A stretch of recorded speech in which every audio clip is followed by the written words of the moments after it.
Puji nama Tuhan, Shalom Bapak Ibu, anggota Jemaat Menara Doa Segala Bangsa yang ada di Zoom dan di YouTube. Senang kita berjumpa kembali pagi ini. Apa kabar semuanya? Mari kita bersatu dalam doa. Segala puji, syukur, hormat, kemuliaan kami bawa di hadirat Tuhan dan kami nyatakan itu di dalam hidup kami. Oleh Tuhan satu-satunya Raja di atas segala Raja.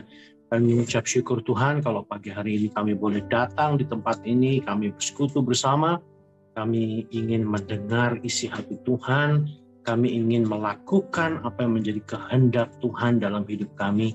Terima kasih Tuhan Roh Kudus, Engkau yang berbicara, Engkau yang mengurapi, Engkau yang mengajar, Engkau yang menuntun kami. Terima kasih Bapa, ke dalam tangan-Mu yang kuat kami serahkan acara pagi hari ini ke dalam tangan. Di dalam nama Tuhan Yesus kami mengucap syukur. Amin. Shalom, shalom. Shalom, shalom. Shalom, Sehat-sehat semua. Amin, haleluya. Haleluya. Baik, Pendeta Hebron, apa kabar? Halo, Pak. Luar biasa. Salam komando, Pak. Salam komando, Pak. Komando. Salam komando. Salam komando. Iya. Komando Kristus. Amin. Ya, puji Tuhan. Semangat terus ya dalam mengiring Tuhan, dalam doa segala bangsa. Memang hari ini kita akan menyambut hari Independence Day, hari yang kita tunggu-tunggu. Tidak hanya kita saja, kaum milenial pun menantikan juga hari kemerdekaan ini. Tetapi nggak semua orang benar-benar meresapi ya, hari Independence ini adalah sesuatu yang spektakuler gitu loh. Karena apa? Karena mereka tidak mengalami, saya pun juga nggak mengalami, tetapi memang sebetulnya kalau kita lihat pelajaran dulu itu bagus sekali. Pelajaran dahulu kala diperkenalkan dengan baik kemerdekaan ya. Banyak kita lihat di video-video hari kemerdekaan ini bagi anak-anak itu kapan Indonesia merdeka? 1445. 17 Agustus 1445. Ada yang bilang, hafal nggak Pancasila? Nggak hafal. Aduh, sedih juga ya. Jadi yang dihafal bangsanya Panjat Pinang, apa yang ada di Panjat Pinang. Ya, perkenalkan nama saya Rico Setamavela, saya seorang pilot dan sudah berkarya dalam dunia penerbangan kurang lebih baru 29 tahun. Ya, suatu anugerah kalau masih percayakan hidup sampai saat ini, hidup yang merdeka di hadapan Tuhan untuk mengerjakan apa yang menjadi kehendak hati Tuhan. Suatu kehormatan saya diundang sini kembali, yang harusnya hari ini saya ada kabar, harusnya saya melakukan training simulator, tapi kok kabar itu juga sampai sekarang cuma standby, tapi nggak ada kejelasan berikutnya. Ya puji Tuhan, saya memang ditentukan untuk ada di sini. Baik, sudah berapa lama kita nggak ketemu ya? Mungkin Maret ya, terakhir kita ketemu. April itu mungkin Bapak Ibu pernah tahu ada bencana di NTT. Siapa yang dari NTT di sini? Nggak ada ya? Orang NTT ada berapa orang di sini? Oh, ada berapa orang, puji Tuhan. Jadi kalau mungkin waktu itu ingat ada bencana Seroja itu tanggal 3-4-5 ya. Tapi sebetulnya hujannya itu udah semingguan, tetapi dahsyatnya 3-4-5 itu merusak meluluh lantahkan NTT. Nah, tanggal 7 saya masuk NTT, kemudian saya tinggal di sana 1 bulan.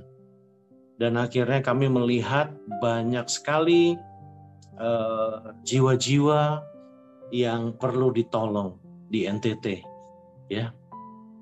Jadi sangat, kalau kita lihat udah keadaannya susah, kemudian mereka mengalami suatu bencana yang luar biasa. Jadi kami ke sana, kami cuma bertiga, tadinya 10 orang. 10 orang, terus pada saat ditanya, Pastor, nanti nginep di mana? Saya bilang, saya juga nggak tahu, kalau saya mah di jalan gampang. Langsung dari 10, tinggal 3 orang. Jadi akhirnya 3 orang kami jalan, dan hari ke-8, 1 dokter, 1 teman pelayanan harus kembali ke Jakarta. Jadi saya sendiri di sana. Tetapi puji Tuhan, Tuhan kasih kesempatan saya untuk melihat hampir seluruh wilayah Kabupaten NTT di pulau atau yang kabupaten provinsinya, ya. Jadi ada di Alor, ada di Saburai Jua, Rote, kemudian Flores, kemudian ada Sumba, Alor, ya, dan di timur itu sendiri. Jadi kesian sekali kenapa mereka tidak memiliki harta apa-apa lagi, karena pada saat bencana terjadi mereka hanya menggunakan baju yang mereka gunakan. Karena mereka harus mengungsi, karena semua mulai dari Alkitab, dokumen, rumah sapi atau ternak atau pertanian, ada yang keluarganya terbawa arus, dan itu saya tidak pernah melihat sejarah ada badai di NTT itu sedahsyat itu, yaitu ada 2 badai bergabung jadi 1. Dan akhirnya itu yang menghancurkan NTT. Saya terbang ke NTT itu dari tahun 96, ya, itu anginnya kencang memang, tetapi kalau badai sangat jarang. Pernah tahun 2001 ke 2000 gitu ada banjir, tapi bukan banjir bandang, ya banjir aja gitu. Tapi yang ini adalah dahsyat sekali. Angin menghancurkan, kemudian banjir yang menghancurkan.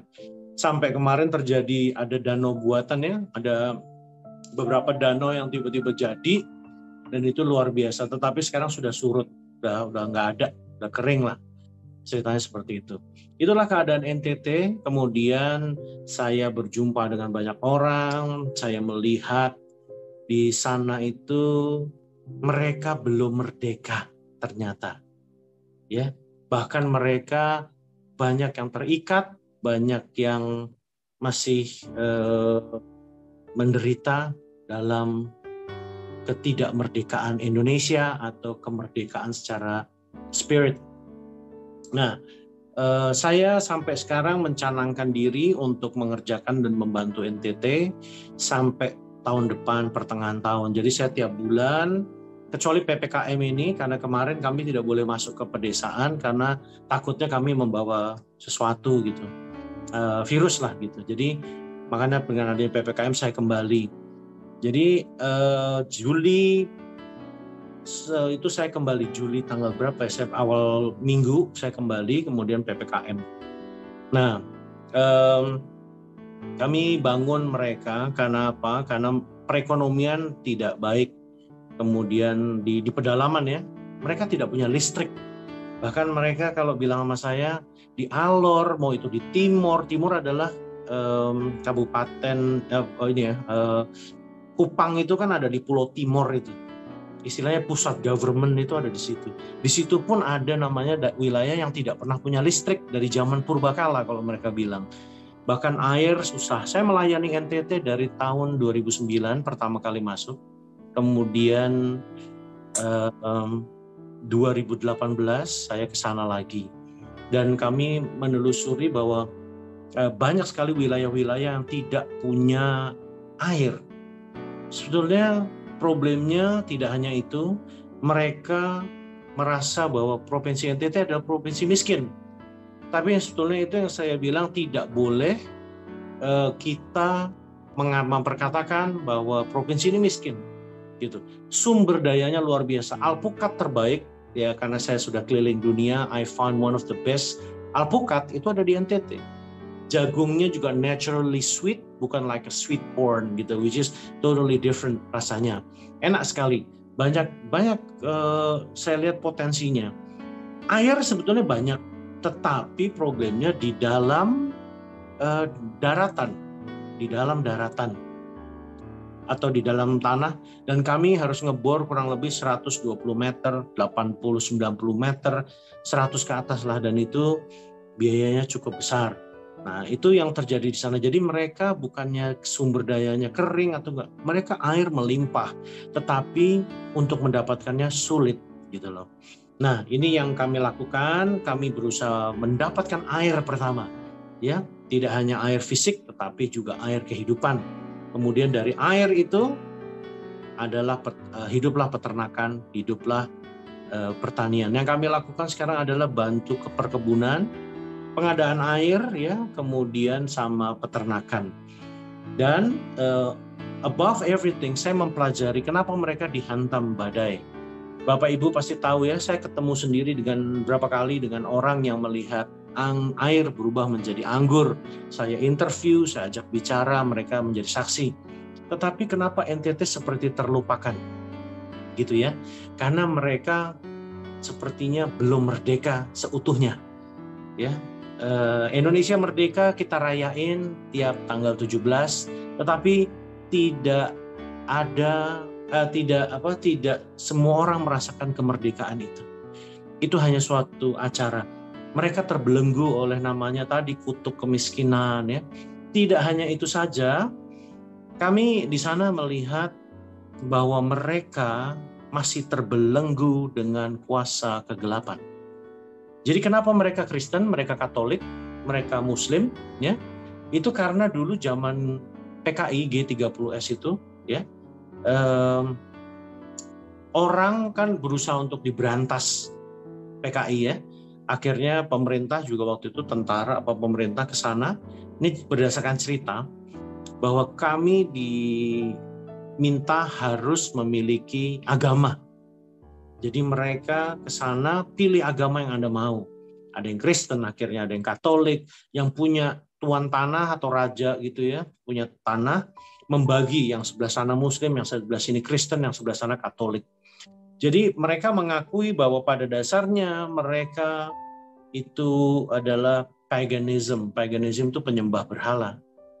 Gitu loh. Masih dibilang kalau mereka bilangnya banyak yang kafir, dan sampai sekarang masih ada juga banyak sekali, ya. Yang lebih kacau balaunya, saya ngelakuin pelayanan medis saat itu, kami bagi Alkitab. Siapa di sini yang Kristen angkat tangan, siapa di sini Katolik angkat tangan. Terus Tuhan ingatkan saya, coba tanya siapa yang masih menyembah berhala. Semua angkat tangan dengan muka tersenyum. Oh Tuhan. Jadi mereka Kristen, mereka Katolik, ya mereka Muslim juga, mereka masih melakukan namanya penyembahan berhala. Gitu. Jadi, waduh. Dari situlah saya survei seluruh wilayah, mulai dari Alor, Timor, ya, sampai Saburai Jua. Bermain dengan kuasa gelap, kemudian tidak hanya itu saja, judi, ya, kayak sabung ayam apa segala, adu ayam namanya.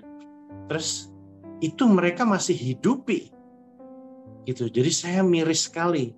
Sampai akhirnya beberapa desa yang kami kunjungi pelayanan medis, kami kumpulin untuk kami pertobatkan, ya, kami pertobatkan untuk menerima Yesus, gitu. Bahwa badai itu sengaja datang diizinkan Tuhan untuk membentuk, untuk mengingatkan, gitu loh. Setiap tanggal 26 September itu ada KKR besar untuk memperingati mujizat Tuhan di sana. Tetapi apa yang terjadi? KKR jalan terus, gereja bertumbuh di mana-mana, tetapi feels of independence tidak ada.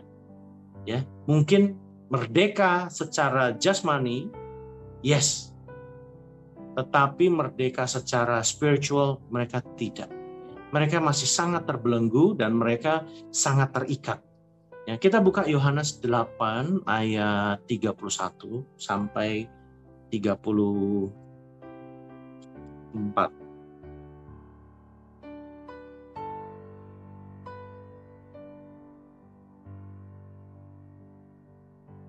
Mungkin ada yang bisa membaca Yohanes 8 ayat 31 sampai 34. Demikian firman Tuhan, Yohanes 8 ayat 31, maka katanya kepada orang-orang Yahudi yang percaya kepadanya, jikalau kamu tetap dalam firman-Ku, kamu benar-benar adalah muridku, dan kamu akan mengetahui kebenaran, dan kebenaran itu akan memerdekakan kamu. Jawab mereka, kami adalah keturunan Abraham dan tidak pernah menjadi hamba siapapun. Bagaimana engkau dapat berkata kamu akan merdeka? Kata Yesus kepada mereka, aku berkata kepadamu, sesungguhnya setiap orang yang berbuat dosa adalah hamba dosa. Dan hamba tidak tetap tinggal dalam rumah, tetapi anak tetap tinggal dalam rumah. Itu 36. Jadi apabila anak itu memerdekakan kamu, kamu pun benar-benar merdeka. Amin. Amin. Yes, amin sekali. Jadi saya namanya once you are free indeed, katanya ya. Jadi pada saat engkau merdeka, engkau benar-benar merdeka. Tetapi apa yang terjadi? Kemerdekaan yang sesungguhnya, ya, kemerdekaan yang sesungguhnya itu ternyata tidak terjadi pada semua anak Tuhan. Ya, kita merayakan Hari Independence, ya. Yes, kita merdeka, kita bebas, liberty, tetapi sebetulnya masih banyak anak-anak Tuhan yang terbelenggu oleh dosa. Berapa banyak dari kita anak-anak Tuhan ya, maksud saya, mereka takut sama COVID. Coba kita renungin, kenapa ya saya takut sama COVID? Saya pribadi baru 2 kali kena COVID, jadi jangan nambah lagi lah. Saya salah satu yang paling parah di Indonesia, pertama Februari tanggal 28 masuk perawatan Maret ya. Saya salah satu penghuni Wisma Atlet yang pertama juga. Kenapa kita takut sama COVID? Sampai kita nggak berani keluar. Tetapi kita suka lupa. Ada virus yang lebih mematikan. Yaitu virus dosa. Kita pakai prokes, tetapi kita nggak tahu bagaimana bebas dari dosa. In the name of Jesus, dosamu diampuni. Yes, of course. Oleh karena Yesus, engkau diampuni. Tetapi dalam kehidupan, berjalannya kehidupan, orang Kristen jatuh bangun, akhirnya banyak yang pakai ayat. Ya kan? Tapi kalau kita mengaku dia adalah setia dan adil, oh betul. Tetapi kenapa jatuh bangun? Ini yang disebut namanya kita tidak merdeka sebetulnya in the spirit. Ya. Kenapa? Saya perhatikan banyak sekali, karena gini, suka bingung antara dosa dan pertumbuhan iman. Pertumbuhan iman tidak ada hubungannya dengan dosa. Dosa adalah suatu keputusan. Ya, kalau pertumbuhan iman adalah suatu proses. Jadi banyak sekali orang beralasan menggabungkan dosa dengan iman. Anda tidak bisa dibilang memiliki iman kalau masih berlumuran dosa. Jadi seperti kontrak diperbarui. Jadi kalau hari ini aku sudah tidak berdosa, kemudian jatuh lagi dalam dosa, semua start dari awal lagi. Tidak mungkin orang beriman, dia akan bilang, saya berdosa tapi saya beriman. Nggak bisa. Gitu loh. Orang beriman tidak mengerjakan dosa. Intinya seperti itu. Jadi, this is the truth, atau ini adalah suatu kebenaran yang memerdekakan. Bahwa setiap kita kenapa masih berdosa? Kenapa? Dosa sebetulnya bagi kita sudah tidak lahir lagi dari dalam diri. Tetapi dosa itu adalah keputusan. Dosa itu adalah pilihan Anda dan saya untuk dikerjakan atau tidak. Jadi jangan sampai terjebak, karena begini, masuk ke surga itu oleh karena kasih karunia. Betul, barang siapa percaya kepada Yesus dan mengaku dia Tuhan, dia diselamatkan. Betul. Artinya Anda diberikan akses tol, jalan tol, sampai ke surga. Yang tidak dimiliki oleh orang yang belum percaya, mereka masih gelap.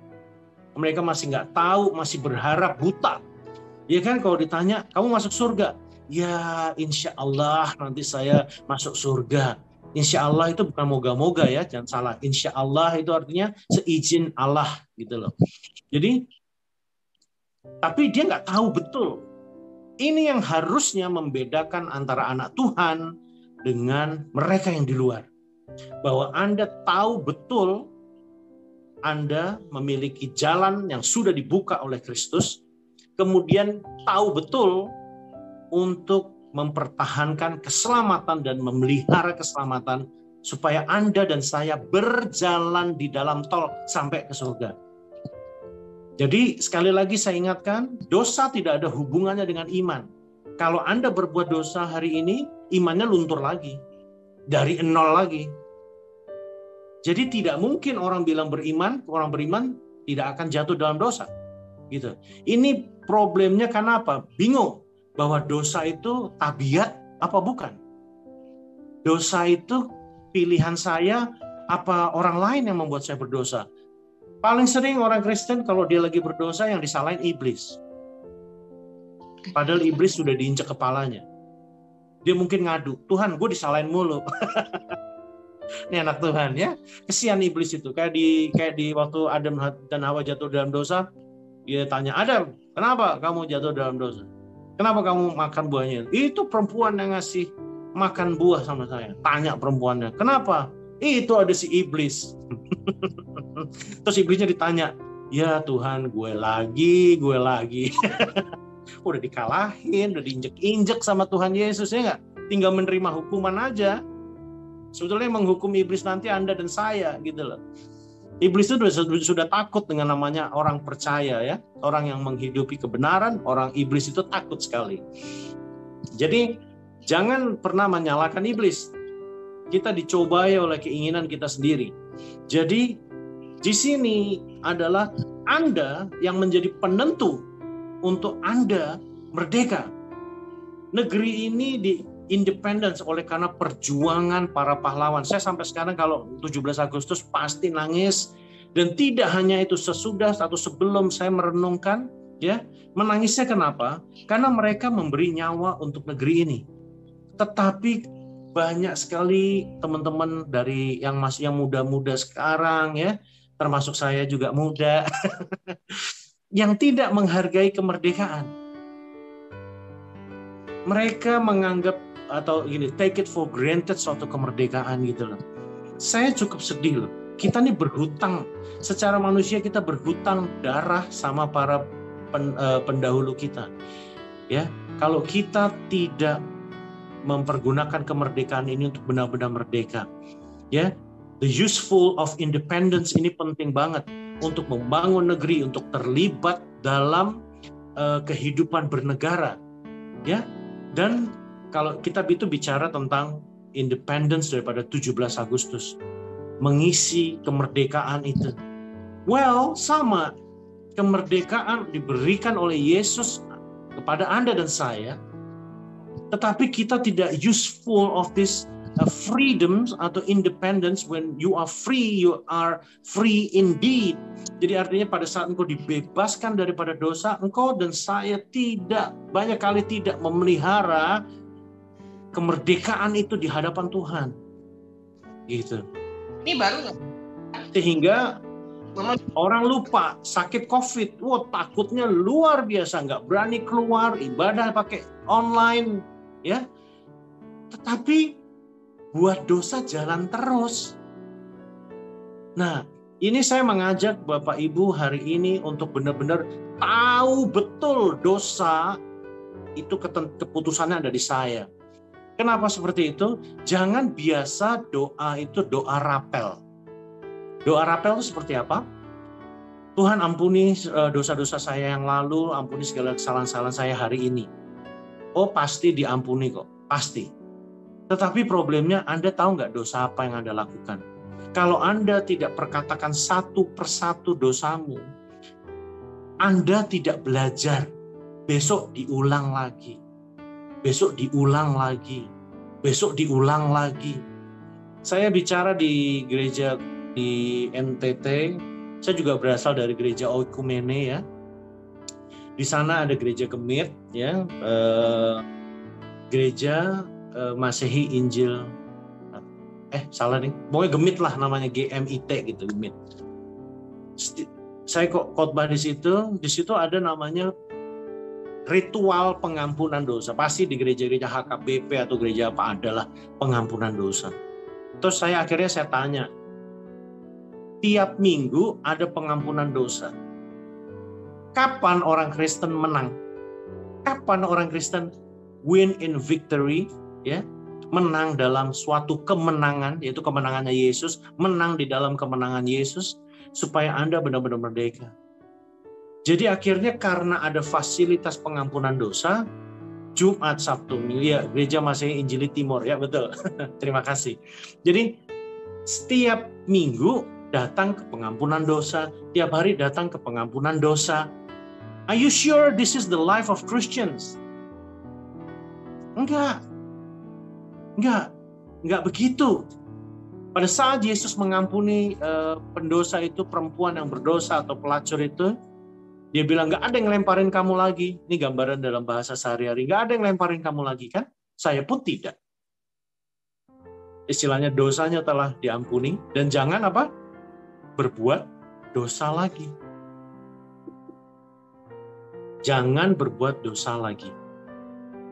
Nah, setelah orang mengerti betul, pada saat Anda dan saya pegang kendali dengan namanya dosa.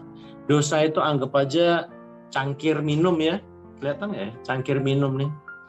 Jadi pilihan di Anda mau minum atau mau meletakkan di atas meja. It's your choice. Aduh Pak, saya ini orangnya emosian. Loh iya, emosian, kenapa? Iya, gampang marah Pak, gini. Coba buah roh yang ke-9 apa? Penguasaan diri, ada. Ya. Ada kok namanya kesabaran. Ada kok namanya kebaikan, kemurahan, kesetiaan. Pada saat kita fokus dan hidup menurut roh, Galatia 5 ayat 16. Pada saat kita hidup menurut roh, hafalin buah roh dan hidupi, engkau tidak akan jatuh. Engkau justru malah bisa menilai dan menakar bahwa hari ini aku tidak berdosa. Jadi kalau anak Tuhan setiap hari bergumulnya hanya jatuh di dalam dosa, you are not free. Anda tidak bebas. Anda merasa adanya Yesus, Anda menjadi bebas. Itu hanya pikiran, tetapi hidupmu tidak benar-benar merdeka. Kenapa? Karena orang, saya yang pelajari kedua ya, bingung. Yang pertama antara iman dan dosa itu mereka campur, sehingga dia pikir dengan imannya bertambah, dosanya semakin berkurang. Tidak. Diputuskan dosanya lebih dahulu, dibersihkan dulu, baru iman bertumbuh. Gitu. Anda menjadi tanah yang subur, kemudian iman itu mulai bertumbuh. Ya. Yang kedua, saya pelajari kenapa orang itu berdosa, karena firman itu menjadi menjadi suatu pengetahuan. Firman menjadi suatu kayak ilmu. Makanya pada saat saya tanya, siapa yang harusnya menginjil? Orang Kristen yang banyak yang jawab, oh pendeta, oh ya para penginjil, gitu kan? Jadi mereka suka bilang bahwa pengetahuan, menilai bahwa orang yang memiliki pengetahuan tentang Alkitab, gitu, ya, itu tidak hidup dalam dosa. Orang pikir dengan ibadah atau Anda dengar khotbah, Anda belajar Alkitab, memiliki pengetahuan tentang firman, itu kita anggap kadang-kadang cukup. Saya melihat di Perjanjian Lama ahli Taurat itu luar biasa, titik koma saja hafal. Tetapi kenapa mereka dikecam?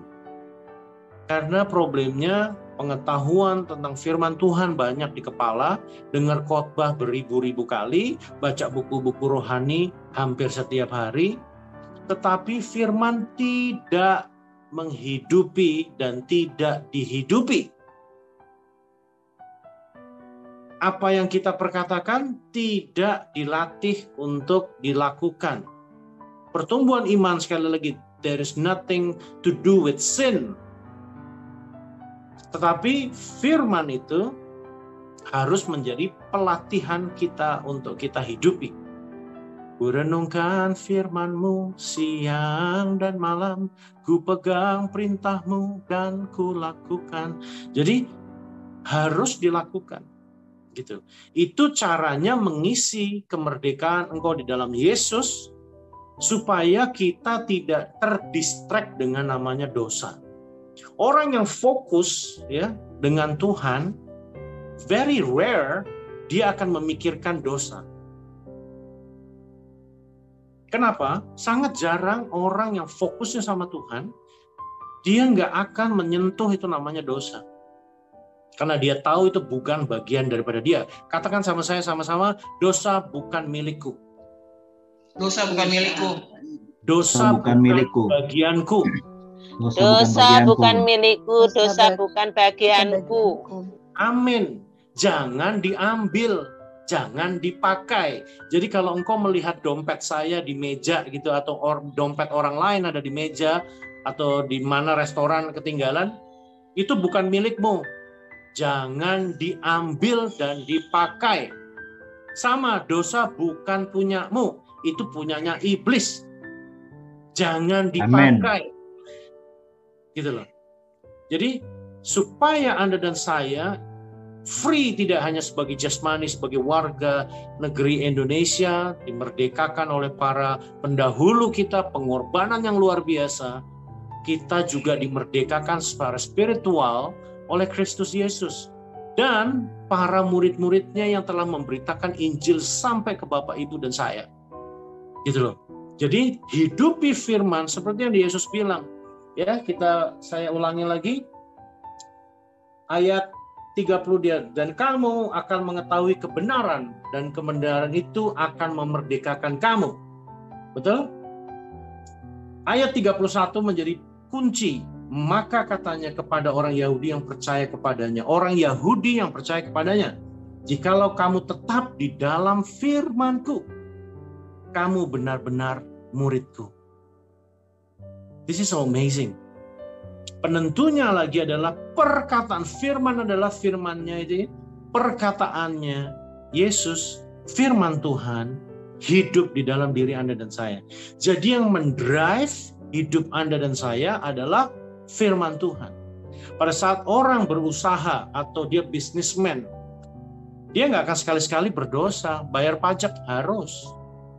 Jangan ngemplang pajak. Ya kan, rohani, teori rohani pengetahuannya iya, tapi ngemplang pajak. Kita sebagai anak Tuhan, simple aja. Saya selalu belajar dari Tuhan sesuatu yang banyak yang simple. Di lampu merah, kadang-kadang tengok kanan, tengok kiri ya. Bablas. Naik motor nggak pakai helm, alhamdulillah masih selamat ya. Jadi ngakunya anak Tuhan gitu loh ya. Tetapi untuk hal-hal yang simple gitu. Saya sekali lagi mungkin pernah cerita di sini, saya diajar sama Tuhan untuk sesuatu yang simple. Kalau lagi jalan, saya lihat sampah di depan saya pungut dan saya masukin tong sampah. Pak, tapi ini kan zaman COVID, ya pakai cara lain lah. Pakai kertas lah, pakai apa, pungut. Itu namanya anak Tuhan. Jadi melihat apa yang tidak baik, Anda perbaiki gitu. Jadi saya belajar dari hal-hal yang simple. If you are free, kalau pada saat engkau benar-benar free, merdeka, engkau pasti akan mengerjakan banyak hal, terutama isi hati Tuhan. Nah, ini penting sekali. Jadi jangan sampai kita tertipu, kita belajar firman, kita tahu, kita dengar khotbah, kita baca buku-buku rohani, kita worship, kita menyembah, tetapi itu masih nempel sama kita. Gitu. Ya, ini bukan bicara tentang tinggi hati ya. Kalau orang muslim itu suka bilang jangan takabur lah, jangan takabur. Oh tidak. Gereja itu memang isinya untuk orang berdosa. Tetapi bukan untuk gini, setiap hari menerima orang berdosa untuk dipulihkan dan dilepaskan. Betul. Tetapi kalau udah 1 tahun bergereja, 2 tahun bergereja, isinya sama tentang pengampunan dosa, jatuh bangun, ini ada sesuatu yang salah. Hidup di dalam kebenaran, bebas dari dosa, Coba nanti Anda ketemu sama orang, ditanya, Ibu, Bapak kudus nggak? Pasti jawabannya ngesot sana, ngesot sini. Ya gimana ya, namanya juga manusia. Jangan pernah bilang begitu. Namanya juga manusia. Nggak ada yang sempurna, karena sempurna itu sejatinya milik Allah Subhanahu wa Ta'ala. Ya, kenapa kita bilang, Anda itu sempurna di hadapan Tuhan sudah. Memang ukuran berat badan, ya, hidung mancung apa tidak, bukan ukuran sempurna di hadapan Tuhan. But you are perfectly, faithful in God. Kemudian you are engkau memiliki roh di dalam hidupmu, itu sesuatu yang sempurna. Kenapa saya bilang sempurna? Karena orang di luar sana yang tidak percaya Yesus nggak punya roh, Bapak Ibu. Kasihnya Yesus dalam hidupmu sempurna. Pengetahuan dan kebenarannya sempurna bagimu. Makanya pada saat di Matius 5 ayat 48, dibilang apa? Coba dibaca aja. Perfectly recreated according to the God's image.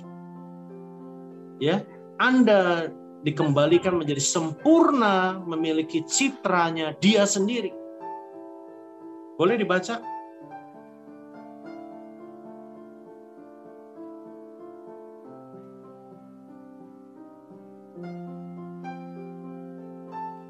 Boleh, silakan kalau ada yang mau baca, bebas-bebas saja. Matius 5 ayat 48, karena itu haruslah kamu sempurna sama seperti Bapamu yang di surga adalah sempurna. Demikian. Ngikutin tetangga kita yang Muslim, bahwa sempurna, kesempurnaan sejatinya milik Allah Subhanahu wa Ta'ala. Jangan. Anda harus bisa declare sama, kalau orang tanya, apakah Ibu berdosa hari ini? Tidak. Saya hidup kudus. Anda harus tahu betul. Waktu saya sakit COVID, saat itu yang saya minta sama Tuhan bukan kesembuhan. Orang berdoa untuk kesembuhan saya amini. Yes, terima kasih. Tetapi tahu nggak Bapak Ibu, pada saat saya kritis, saya lebih baik mempersiapkan kematian saya dengan pasti. Saya belajar saya mempertanggungjawabkan apa yang saya sudah buat, yang saya belum buat, kesalahan, kelalaian, dan dosa apa yang pernah saya lakukan, saya persiapkan supaya apa? Pada saat aku berhadapan dengan Kristus yang menghanguskan itu, saya tidak ditemukan bercela. Karena kalau kita fokus pada saat itu, saya fokus pada kesembuhan, kalau Tuhan mau buat kesembuhan sama saya, itu split second. Tetapi yang Tuhan mengajar saya adalah, apakah kamu tahu, apakah kamu sudah siap ketemu sama saya, mempertanggungjawabkan buah-buah kebenaran, ya kan? Mempertanggungjawabkan hidupmu di dalam kebenaran, gitu. Jadi Anda dan saya harus tahu pasti. Jangan sampai punya faith atau iman yang hanya berharap buta. Ya, berharap kita masuk dalam surga. Keselamatan dalam Yesus guarantee pasti. Tetapi Anda sendiri yakin masuk surga? Gimana caranya? Tapi kalau giliran hidup masih dalam dosa, ya itu namanya manusia. Manusia masih bertumbuh dan belajar. No. Itu adalah tipu muslihat iblis. Itu berusaha membuat kita diracuni. Oh, Tuhan tahu kok sekalipun gue buat dosa. Anda harus tahu betul kan.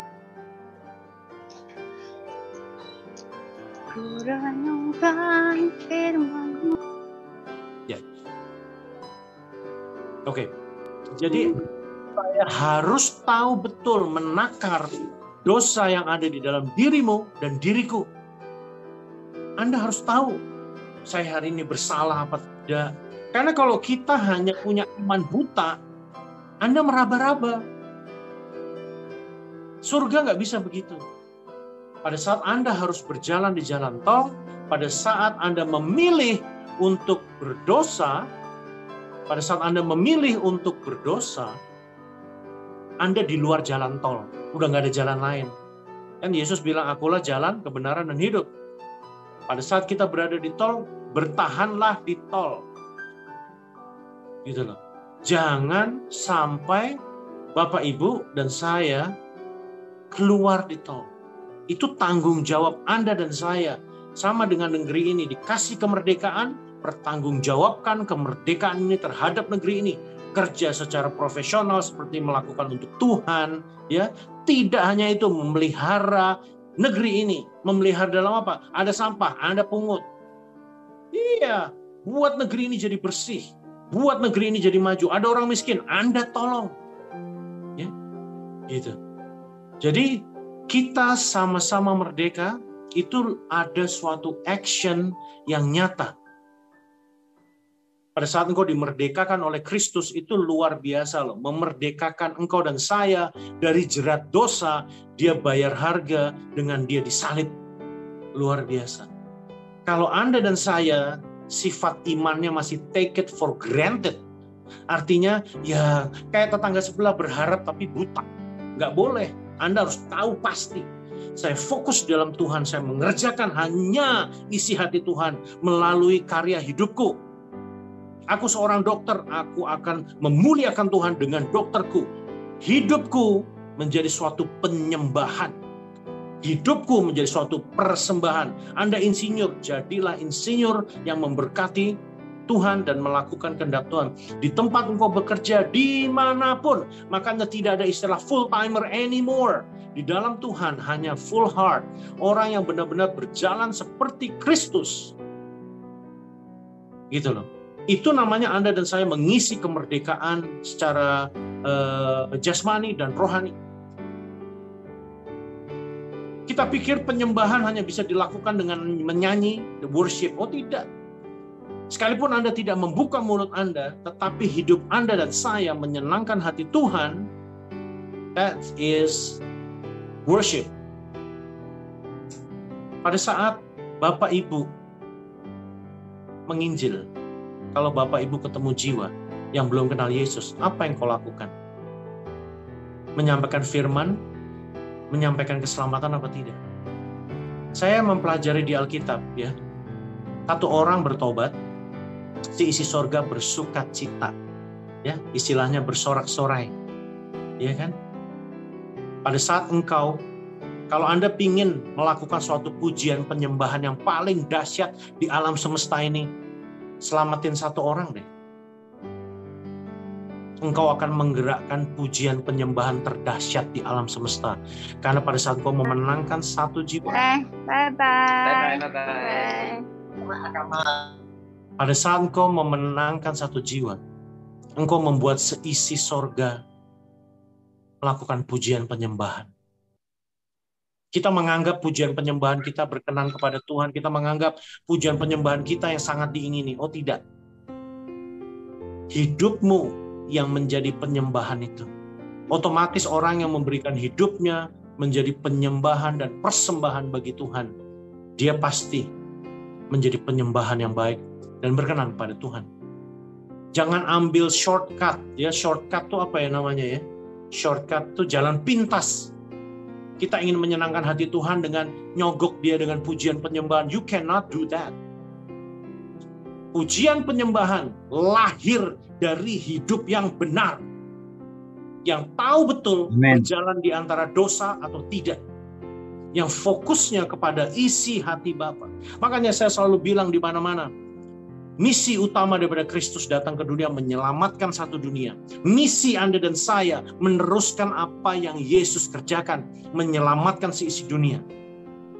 Dan dari situ pada saat Anda fokus kepada jiwa-jiwa, kehendak hati Tuhan, mentransformasi orang, merubah orang, menyelamatkan orang, Anda melakukan penyembahan yang dahsyat. Hidupmu akan menjadi suatu penyembahan. Ya, jangan ngambil jalan pintas karena penyembahan nyanyi enak. Wah, Anda hanya dijamah sebetulnya jiwanya, sebetulnya rohnya tidak. Yohanes 4 ayat 23 bilang apa? Ya, akan datang dan sudah datang penyembah dalam roh dan kebenaran. Kalau kita nyanyi-nyanyi sampai nangis, belum tentu roh Anda dijamah. Be careful. Roh artinya Anda hidup menurut roh, dan kebenaran Anda menghidupi kebenaran dan melakukan kebenaran. Kalau kita bicara dosa, banyak orang Kristen nggak mau mengabarkan Injil. Aduh, nggak enak nih ngomong sama teman Muslim tentang Yesus. Nggak bisa. Apa itu arti dosa? Segala kelalaian, segala pelanggaran, segala ketidaktaatan terhadap perkataan Tuhan atau firman Tuhan. Kalau kita diminta sama Tuhan untuk amanat agung, untuk menolong orang, untuk menyelamatkan orang, dan itu menjadi pekerjaan kita hari-hari di dalam hidupmu, dan Anda tidak kerjakan, don't expect Anda bilang kudus. Kudus, kados, artinya dipisahkan dari dosa. Anda tidak mau nginjil, Anda nggak kudus. Jangan Anda ambil jalan pintas. Saya pujian penyembahan, saya di menara doa tiap hari 24 jam. Jangan ambil jalan pintas. Pujian penyembahan ini kelemahan-kelemahan yang saya temuin di banyak para pemuji, para penyembah-penyembah, para pendoa-pendoa. Mereka tidak banyak yang mau nginjil. Anda tidak mau menginjil, Anda atau memberitakan kabar tentang Yesus, Anda tidak kudus. Karena Anda dan saya lalai, tidak mengerjakan isi hati Tuhan. Wah, inti dari semua ibadah yang Anda lakukan apa? Bukan kepuasan diri sendiri. Anda dipenuhi oleh hadirat Tuhan. Anda dipenuhi oleh pengetahuan Tuhan. Tidak. Apa yang sudah ada padamu, itu menjadi deliverance kepada semua orang.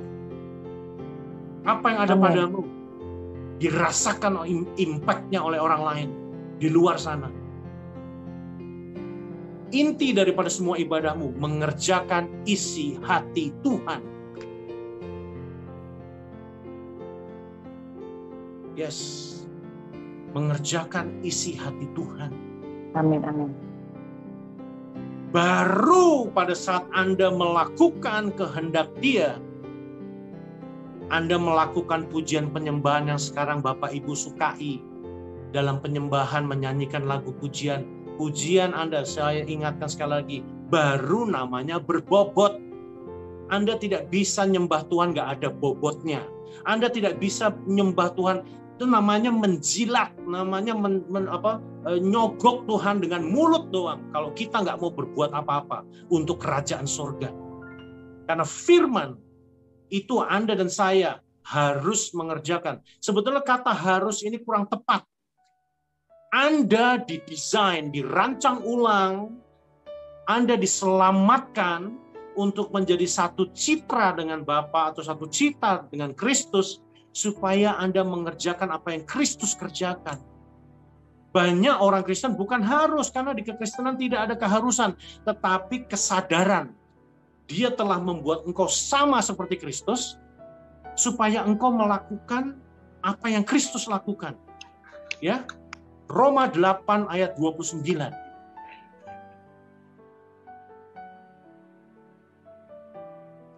Baru hidup kita yang benar-benar melakukan kehendak Tuhan.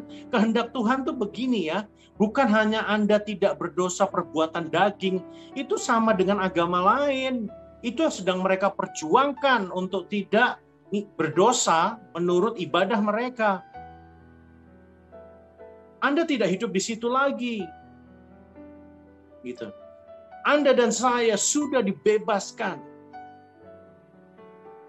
Ya, kalau Anda hidup di dalam kehendak Tuhan, bukan hanya mikirin aku bebas dari perbuatan daging, aku bebas dari perbuatan, tidak hanya itu fokusnya.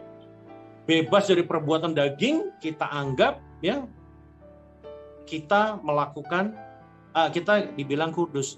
Tetapi giliran ketemu sama orang yang belum ketemu sama Yesus atau ketemu yang Muslim, Anda nggak mengabarkan berita tentang keselamatan.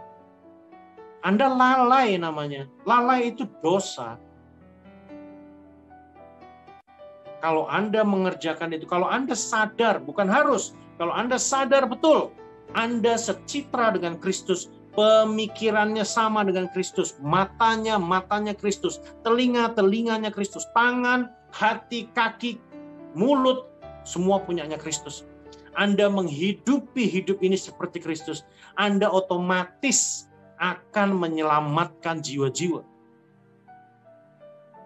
Tetapi kalau Anda tidak mengerjakan itu, pujian penyembahan Anda mentok. Hanya satu, tidak sampai ke hadirat Tuhan. Yang kedua, hanya menyentuh jiwa, tidak menyentuh roh. Karena roh tidak mungkin menuntun Anda untuk tidak menyelamatkan jiwa-jiwa. Roh tidak mungkin, sekali lagi, kalau Anda mengikuti roh, tidak mungkin roh menutup mulutmu untuk berkata tentang kebenaran, tentang keselamatan kepada orang. Kita adalah penyembah, pendoa di dalam roh dan kebenaran. Artinya dua hal.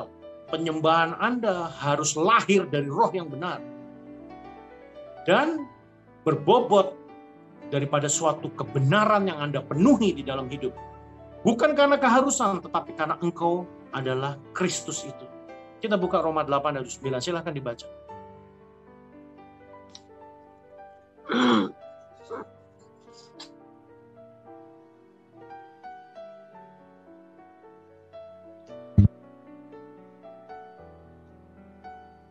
Boleh, siapa aja baca? Sebab semua orang yang dipilihnya dari semula, mereka juga ditentukannya dari semula untuk menjadi serupa dengan gambaran anaknya, supaya ia, anaknya itu, menjadi yang sulung di antara banyak saudara. Amin. Amin. Serupa dengan anaknya, serupa dengan Kristus. Serupa, mirip, Bu. Ya, exactly identical. Anda diciptakan kembali oleh karena Kristus supaya Anda identik. Berapa banyak daripada kita menaikkan pujian, kita pendoa yang luar biasa, tetapi pemikirannya tidak seperti pemikiran Kristus. Telinganya mendengar orang yang susah, tidak seperti Kristus. Betul nggak? Hatinya, pada saat saya, Pak, menginjil itu perlu keberanian. Saya bilang, penginjilan tidak perlu keberanian. Penginjilan perlu hati dan belas kasihan Kristus. Keserupaan Anda dan saya identical dengan Kristus. Jadi tidak ada kata harus, tetapi Anda akan menyadari kalau aku diciptakan sama seperti Kristus, serupa, maka otomatis engkau akan mengerjakan isi hati dia yang paling dalam, yang paling besar. Apa? Keselamatan satu dunia. Dan itu menjadi makananmu hari-hari. NTT udah bukan menjadi provinsi Kristen lagi. Ada dua hal yang menghantam NTT. Penyembahan berhala, kedua Islamisasi. Saya mau bilang Bapak Ibu, saya sedang mengerjakan proyek pemenangan satu kampung, kampung Quran. Salah satunya kampung Muslim. Tidak hanya itu, di daerah Waikam, daerah Maulium, adalah banyak kampung-kampung Muslim. Saya pribadi sedang, kenapa sampai akhir tahun, saya sedang mengerjakan keselamatan untuk merebut ke mereka kembali. Bapak Ibu, saya mau bilang, orang Islam itu tidak mengenal Tuhannya seperti orang Kristen. Kedua, tidak hidup di atas dasar kebenaran sejati. Yang ketiga, tidak perlu puasa, mereka cuma Ramadan untuk pengampunan dosa. Mereka tidak ada pujian penyembahan, mereka tidak punya menara doa, tetapi misinya mereka dahsyat. Mereka militan. Tidak mungkin, saya kasih tahu sekali lagi, bagi para penyembah-penyembah dan pendoa, kalau hidup Anda tidak militan, seperti Kristus, Anda tidak akan sesuai dengan firman. Karena penyembahan, doa penyembahan, pujian penyembahan yang benar datang dari hati yang militan, seperti Kristus.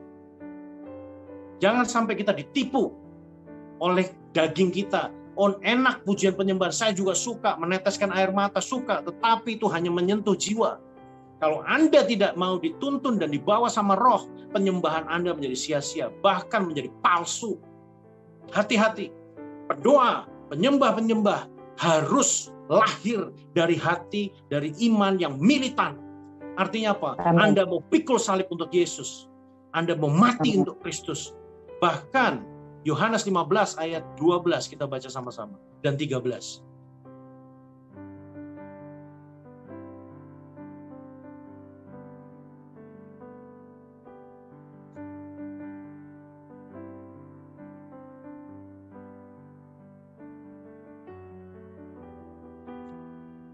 Yohanes 15 ayat 12 dan 13.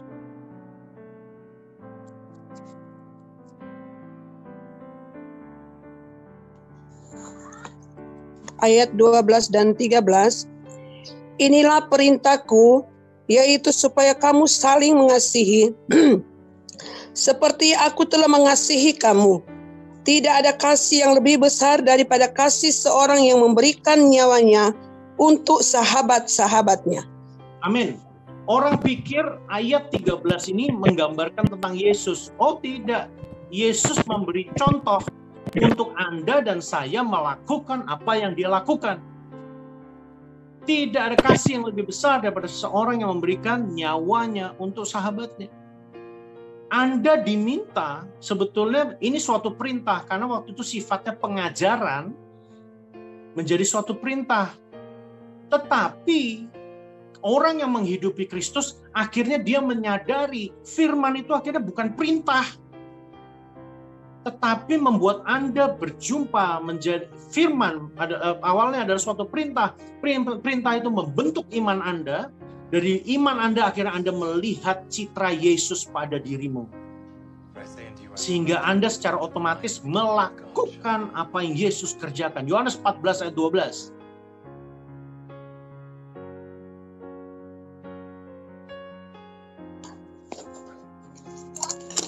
Militansi di dalam Kristus itu perlu, karena Yesus militan. Kenapa? Dia membayar nyawanya sampai di kayu salib. Murid-murid Yesus militan. Kenapa? Mereka mengabarkan Injil sampai mati. Bapak Ibu tahu nggak, orang Muslim yang ngantri bom bunuh diri banyak sekali. Mereka mati untuk suatu janji yang tidak abadi, tidak kekal, dan tidak benar. Mereka berani bom bunuh diri. Kita sudah melihat surga secara nyata. Segalanya telah diberikan. Ngomong Yesus sama orang aja masih bingung. Mau militan dari mana? Mau naikin suatu pujian, penyembahan, dan doa? Nggak mungkin. Firman tidak bicara begitu. Doa, pujian, dan penyembahan lahir daripada kebenaran yang dihidupi, bukan yang diketahui. Orang banyak tahu tentang firman, belum tentu melakukan. Seperti ahli Taurat. Gitu. Hidupmu adalah pujian penyembahan. Sekalipun kau tidak berkata-kata, Tuhan lihat hidupmu, Dia tersenyum dan bahagia. Jangan sogok Tuhan dengan pujian penyembahan yang kosong. Hidup yang benar. Hidup yang benar. Berbobot di hadapan Tuhan. Mengerjakan isi hati Bapa. Menyelesaikannya. Akan menjadi pujian penyembahan tanpa kata-kata. Apalagi dibawa dengan kata-kata menjadi indah. Biarlah manis kau dengar Tuhan. Manis kau dengar Tuhan. Ya kan? Perbuatanmu itu yang manis, bukan kata-katamu yang manis.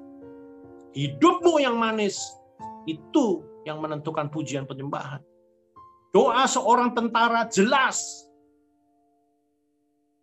Mari kita baca Yohanes 14 ayat 12.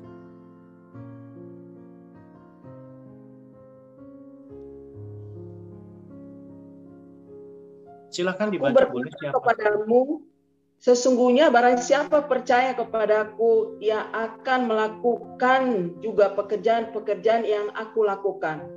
Bahkan pekerjaan-pekerjaan yang lebih besar daripada itu. Sebab aku pergi kepada Bapa. Amin. Yesus bilang, barang siapa percaya kepadaku akan juga melakukan yang Dia lakukan. Kalau Yesus bilang, aku memberikan kasihku ya sebagai kasih yang terbesar kepada sahabat-sahabatku, Anda dan saya juga harus. Nanti berawal dari harus karena suatu perintah, lama-lama karena itu kau lakukan, itu menjadi kehidupanmu. Bukan hanya diperintah oleh Tuhan, tetapi kesenanganmu. Memberikan hidupmu untuk orang lain. Supaya mereka selamat. Supaya mereka diampuni dosanya. Supaya mereka berada di surga bersamamu. Ada dua hal yang orang Kristen lakukan. Mentransformasi roh atau mentransformasi kehidupan keselamatan mereka dan jasmani kepada mereka yang membutuhkan. Ini perlu, ini penting. Dan itu bukan program yang dikerjakan 2 bulan sekali, sebulan sekali. It's an everyday mission, misi setiap hari. Anda seorang diri keluar dari rumah, pikirkan isi hati Tuhan. Kalau kita bilang kita pendoa, kita penyembah-penyembah, selalu yang dipikirkan hati Tuhan.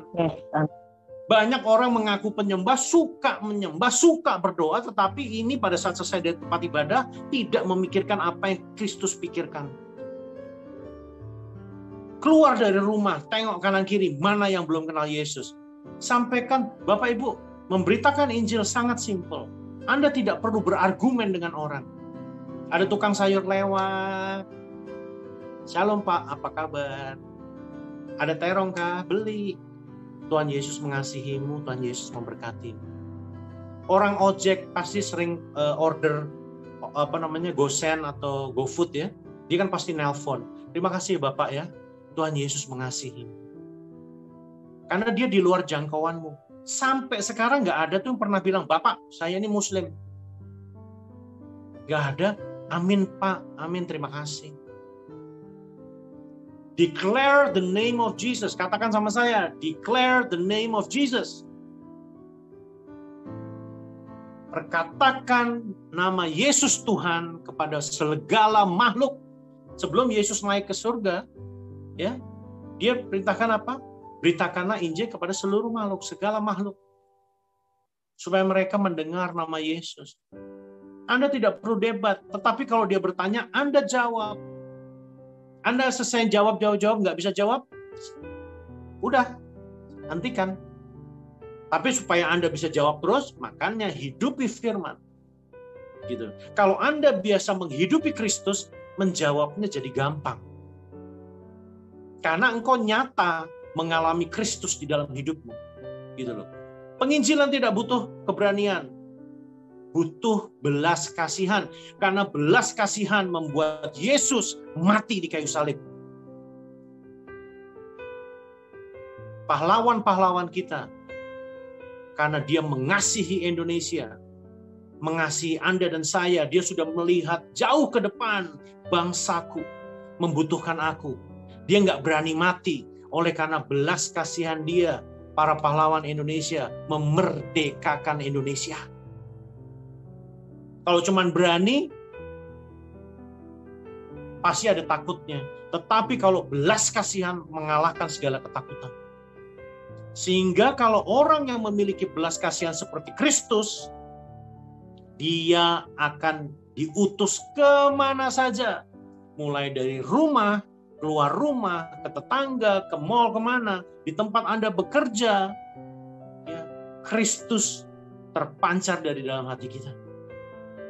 This is what we call merdeka. Tidak secara jasmani. Karena kemerdekaan mengerjakan isi hati Tuhan.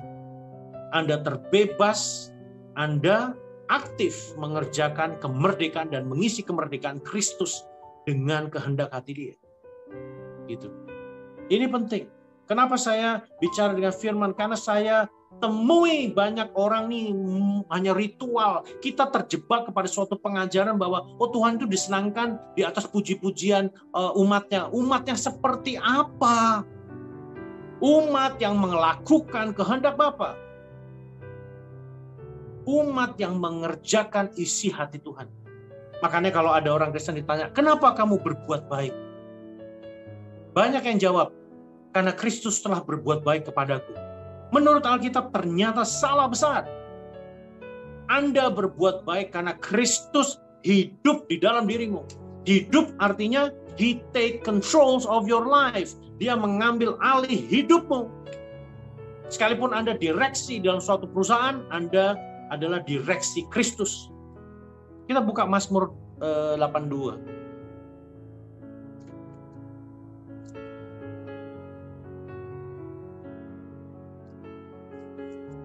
Ayat ini bagus sekali. Untuk gini loh Bapak Ibu, Tujuan daripada Kristus itu bukan sesuatu yang murah ya. Bukan sesuatu yang murah. Dia berupaya untuk membuat Anda secitra lagi.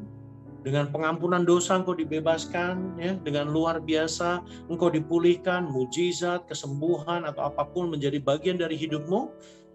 Engkau dikembalikan citranya, engkau dikasih surga. Tidak hanya itu, disediakan mahkota. Setelah disediakan mahkota, diberikan tahtanya dia kepadamu. Makanya saya lihat Yesus itu luar biasa dan dia menganggapmu sangat bagian dari hidupnya juga. Engkau adalah kesenangan daripada Kristus. Engkau adalah orang-orang yang menjadi kecintaannya Kristus. Engkau adalah orang-orang yang benar-benar membuat Yesus concern terhadap dirimu. Mazmur 82 ayat 6.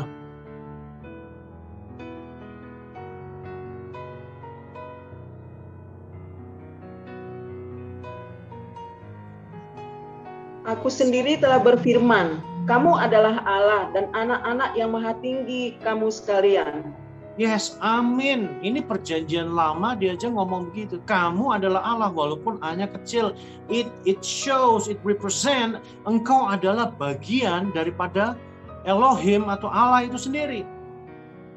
Engkau adalah bagian daripada Allah. Karena pada saat dia menciptakan engkau dan saya, itu segambar dan serupa. Kita buka Yohanes 10 ayat 34.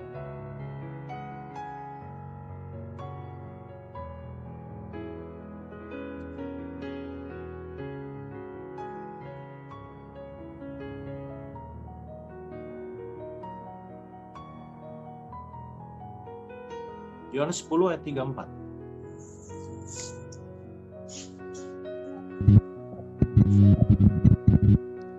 Kata Yesus kepada mereka, tidakkah ada tertulis dalam kitab Taurat kamu, aku telah berfirman, kamu adalah Allah? Ayat berikutnya 35. Jikalau mereka kepada siapa firman itu disampaikan, disebut Allah, sedang kitab suci tidak dapat dibatalkan.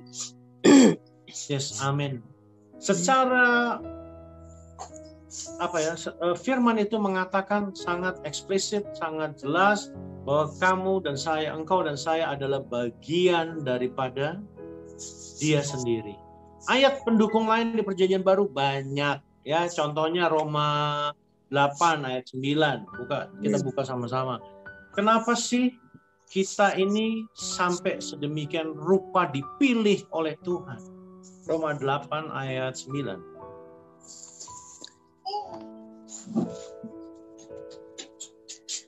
Tetapi kamu tidak hidup dalam daging, melainkan dalam roh, jika memang roh Allah diam di dalam kamu.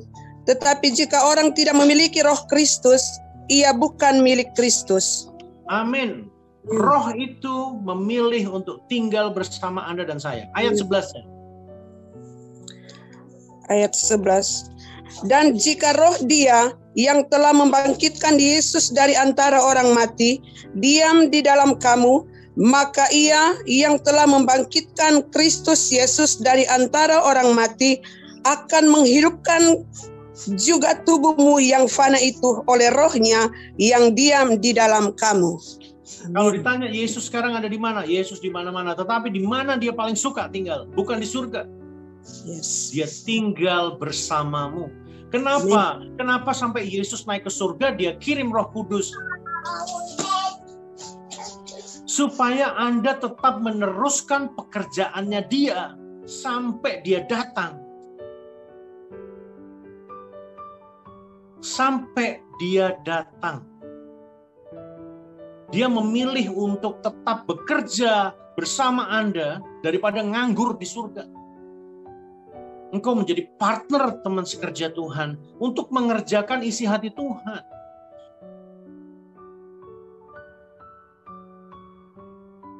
Kita buka 1 Korintus 3 ayat 16.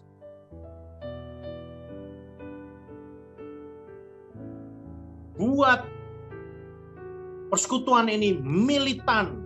Ganti doa-doanya, aku mau mati untuk Kristus. Kita harus menghidupi, ya kan?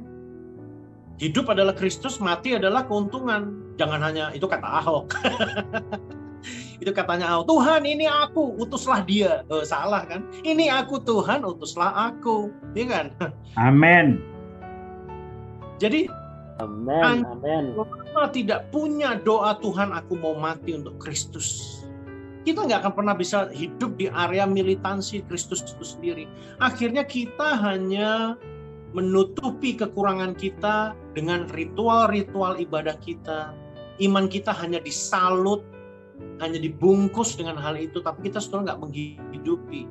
Yes, Anda pujian penyembahan doa, yes, sekalipun Anda bagi-bagi sembako, yes, tetapi bukan itu militansi. You are willing to die. Anda rela dibawa ke lembah kekelaman bersama Tuhan, mengerjakan apa yang Dia ingin kerjakan dalam hidup. Makanya di situ roh benar-benar memilih untuk tinggal di dalam dirimu supaya engkau tetap mengerjakan apa yang Kristus kerjakan, supaya citra itu benar-benar ada dalam hidup. Kita baca sama-sama. Ayat 16. Tidak tahukah kamu bahwa kamu adalah bait Allah dan bahwa roh Allah diam di dalam kamu? Amin. Ini saya menunjukkan ayat-ayat di mana Dia memilih roh itu tinggal di dalam diri kita. 1 Korintus 6 ayat 9. 16 ayat 9. 1 Korintus 16 ayat 9.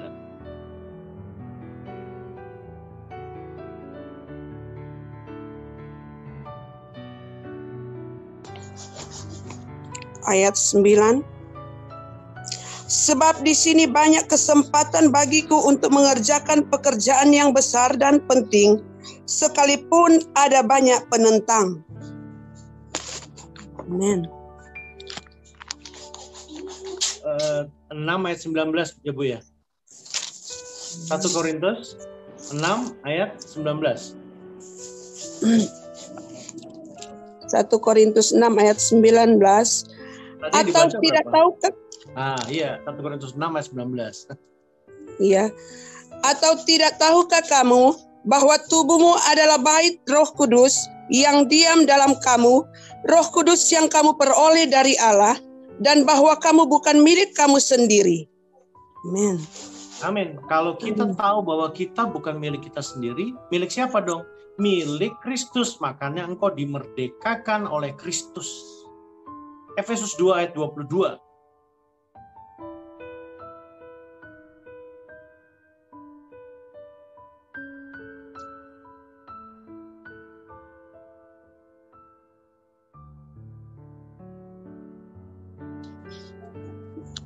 Efesus 2 ayat 22. Di dalam Dia kamu juga turut dibangunkan menjadi tempat kediaman Allah di dalam Roh. Amin. Udah sangat jelas firman-Nya. It's up to you and me untuk mengerjakan kebenaran ini. Supaya Anda dan saya benar-benar mengerjakan sepenuhnya.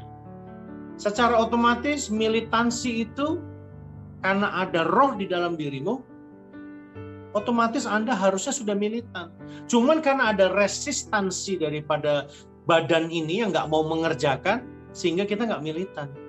Anda sudah dipersiapkan seperti kalau alat perang itu ya, tank atau kapal perang sudah dipersiapkan buat perang, tetapi dipakai untuk jalan-jalan gitu. Kita ini sudah disiapkan dengan keberadaannya Dia di dalam kita, kita sudah disiapkan menjadi militan seperti Kristus. Tetapi banyak kali kita yang tidak. Kita lebih milih di comfort zone. Doa segala bangsa tidak hanya bicara mujizat. Karena di balik apa yang doa segala bangsa kerjakan untuk keselamatan, mujizat itu sudah pasti.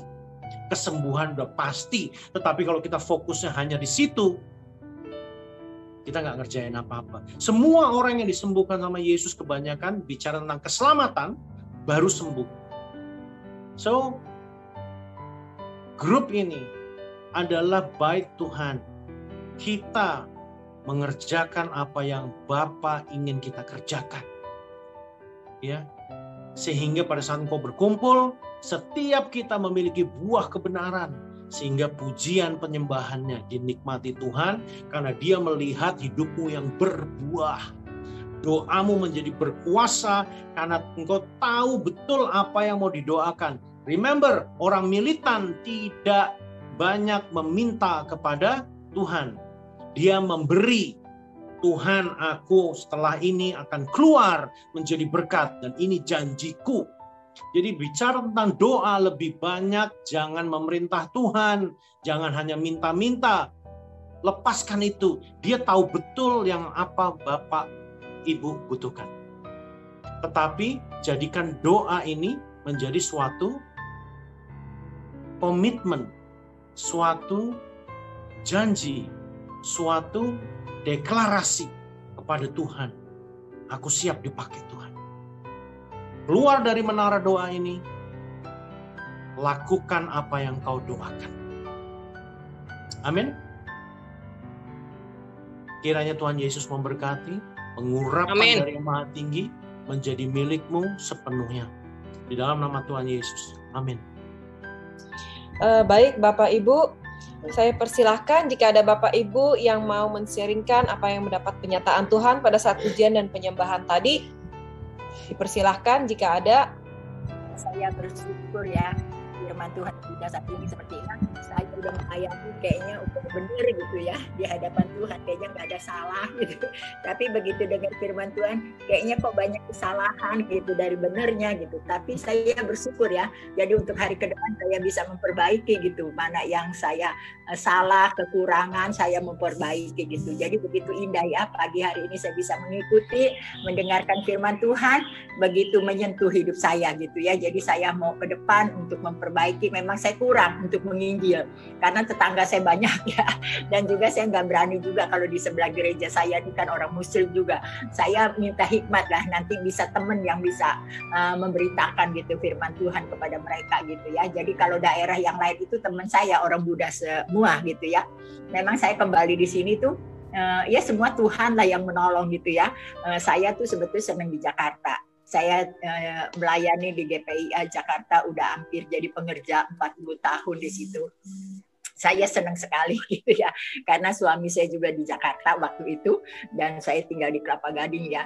Tapi sekarang saya bersyukur sama Tuhan, memang suami saya udah pulang ke sorga dan saya pelayanan di Serang. Tuhan kirim saya ke Serang, jadi saya suruh melayani di tempat ini gitu. Jadi saya bersyukur Tuhan sediakan gereja, rumah gereja gitu ya. Tuhan sediakan jemaat gitu, sama-sama bekerja sama saya gitu. Jadi semuanya Tuhan sediakan gitu. Jadi saya bersyukurlah sama Tuhan ya. Tuhan baik, Tuhan menolong gitu. Apapun yang saya hadapi, Tuhan tidak tinggalkan. Masa-masa krisis ini Tuhan juga menolong. Ada aja berkat datang gitu dari menara doa bantu saya gitu. Saya bersyukur sama Tuhan. Kalau saya makan gitu telur rebus 1, saya bersyukur. Saya ingat ini berkat dari menara doa. Saya mesti doakan gitu apa yang memberi gitu ya. Jadi apa yang saya dapat gitu, saya bersyukur gitu, Tuhan menolong gitu. Jadi saya mendoakan juga buat menara doa biar Tuhan berkati, bahkan Lumbung Yusuf Tuhan berkati gitu ya. Jadi saya bersyukur Tuhan begitu baik menolong gitu. Ada teman saya juga mengenakan sama satu ibu dan dia juga memberi sama saya juga gitu. Itulah Tuhan baik, dia selalu menolong. Bahkan saya juga membantu jemaat di sini dan juga tetangga-tetangga yang memerlukan dana ya mereka belum saya kasih, cuman baru pinjam gitu ya. Nanti dia dapat anaknya dia baru pulangkan sama saya gitu. Ya saya bersyukurlah bisa menolong yang kecil-kecil gitu ya. Itu Tuhan begitu baik buat saya. Memang selama saya mengikuti gitu ya di dalam menara doa banyak berkat yang Tuhan tolong buat saya gitu. Melalui firman Tuhan gitu, melalui penyembahan dan sebagainya. Terus Pak Hendron juga memberikan dorongan untuk kita terus melayani Tuhan. Itulah kesaksian saya dan juga saya mendapat remah daripada firman Tuhan saat ini. Memang saya senang dengan hamba Tuhan ini, saudara. Saya suka mendengar kesaksiannya.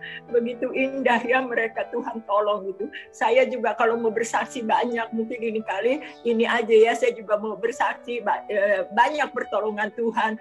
Jatuh di lift juga, ditabrak motor gitu ya. Itu juga satu pertolongan Tuhan yang luar biasa. Masih diberikan saya hidup, bisa melayani, bahkan bisa menjadi berkat bagi kemuliaan nama Tuhan. Mungkin lain kali kalau ada kesempatan lagi saya mau bersaksi. Mungkin kalau nggak ada yang mengisi, saya yang akan mengisi gitu ya. Itulah sedikit kesaksian saya. Tuhan memberkati, Tuhan menolong. Apapun yang kita hadapi, pasti Tuhan tidak tinggalkan buat kita. Amin. Tuhan memberkati, menara doa terus maju, biar Tuhan akan memberkati dan menolong. Saya juga lagi memikirkan buat anak saya supaya ikut pelajaran sekolah doa ya.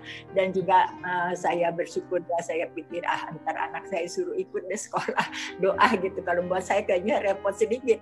Kejam juga kurang begitu pinter saya ya. Mainnya gitu, cuman saya bisa, kalau yang nggak ngerti saya bilang sama ponakan saya gitu ya. Saya bersyukur Tuhan baik, Tuhan selalu menolong. Ini kesaksian saya, biar bantu doa terus buat saya, biar lebih maju lagi saya supaya untuk melayani pekerjaan Tuhan. Amin. Tuhan memberkati.